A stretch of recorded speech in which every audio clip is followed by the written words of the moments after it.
अक्सर ये चीज़ आप अपने लाइफ में नोटिस किए होंगे कि जब भी आप कोई सुंदर वस्तु को देखते हो तो उसके प्रति आपको आकर्षण होने लगता है।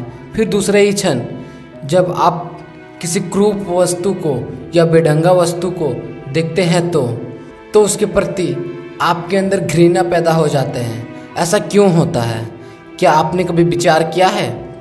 इस बात को समझाने के लिए मैं आपको गौतम बुद्ध से जुड़े एक छोटी सी कहानी सुनाता हूँ। कहानी के अंत में आप बिल्कुल समझ जाएंगे।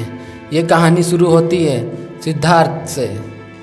जीवन को दुखों को देखने के बाद सिद्धार्थ अपने महल को छोड़कर वन को चले जाते हैं। तब सिद्धार्थ के पिता राजा शुद्धोधन उसे ढूंढने के लिए अपने मंत्रियों को आदेश देते हैं। राजा के आदेश के बाद मंत्रियों और सेनापतियों को बहुत ढूंढने के बाद भी सिद्धार्थ उन्हें नहीं मिलता है।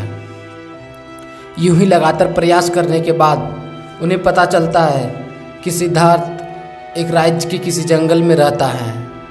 तब राजा के मंत्री तुरंत बुद्ध के पास जाकर उनका पैर पकड़ लेता है और सिद्धार्थ से विनती करते हुए बोलते हैं, सिद्धार्थ, आपका राज्य और पूरा परिवार आपके बिना रो रहा है।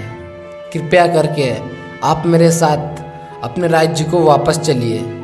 सिद्धार्थ उन्हें प्रेम भाव से कहें, मुझे क्षमा करें, मैं यहाँ वापस जाने के लिए नहीं आया हूँ, लेकिन हाँ, जब मेरे सारे प्रश्नों के उत्तर मिल जाएंगे तो मैं ज़रूर वापस आऊँगा। यह सुनने के बाद उनके मंत्रीगण निराश होकर वापस लौट जाते हैं। समय बीतता जाता है और सिद्धार्थ को ज्ञान की प्राप्ति होती है। अब वह सिद्धार्थ से गौतम बुद्ध बन चुका होता है। ठीक उनके कहे अनुसार ज्ञान प्राप्ति के बाद बुद्ध अपने राज्य को लौटते हैं। वापस लौटते समय राज्य में एक नगर पड़ता है। चलते चलते जब बुद्ध थक जाते हैं तो वह विश्राम करने के लिए वहाँ रुकते हैं। ये बात की सूचना राजा शुद्धोधन की मिलती है।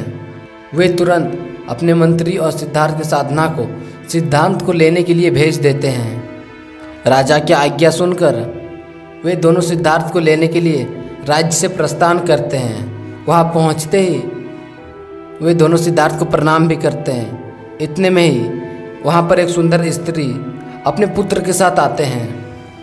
उस स्त्री को देखकर वहाँ के सारे लोगों की आंखें फटी की फटी रह जाती है।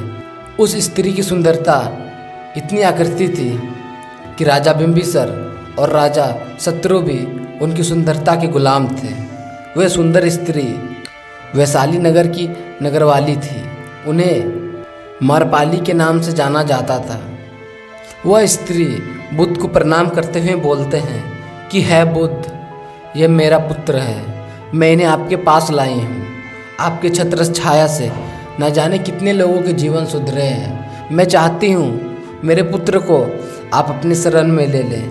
ये बड़ा होकर आपका बिच्छू बनना चाहता है, आप इसे अपना आशीर्वाद दें।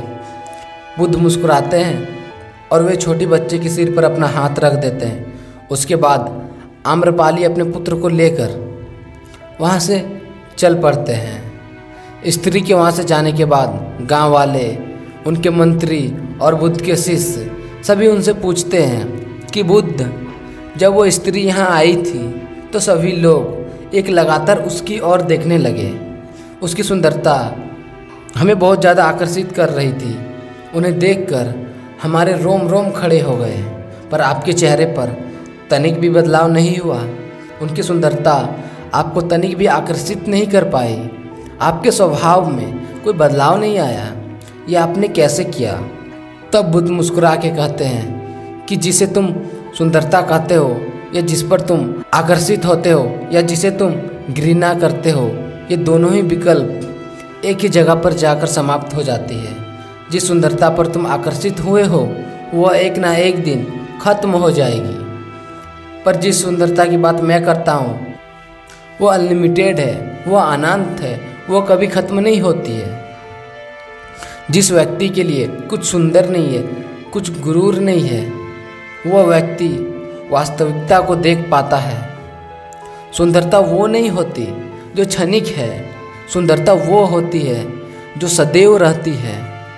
मैं चाहता हूँ कि तुम इस केंद्र तक पहुँचो जो सभी के भीतर है।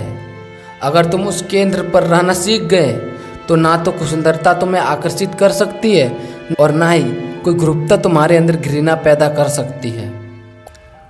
ये सुनकर उनके शिष्य फिर पूछते हैं, हे बुद्ध, हम उस केंद्र तक कैसे पहुंच सकते हैं? बुद्ध कहते हैं, उस केंद्र तक पहुंचने के लिए तुम्हें लगातार प्रयास करना होगा, तुम्हें लगातार ध्यान करना होगा, तुम्हें अपने आप को जानना होगा, अपने आप को पहचानना होगा। उस केंद्र तक पहुंचना मुश्किल होगा लेकिन नामुमकिन नहीं है। लगातार प्रयास और संयम से वहां पहुंचा जा सकता है जहां तुम चाहते हो। तो आपको वीडियो कैसी लगी कमेंट जरूर कीजिएगा। इसी तरह से मोटिवेशनल वीडियो पाने के लिए चैनल को जरूर से जरूर सब्सक्राइब कीजिएगा। फिर मिलता कोई नेक्स्ट वीडियो में, तब तक के लिए धन्यवाद।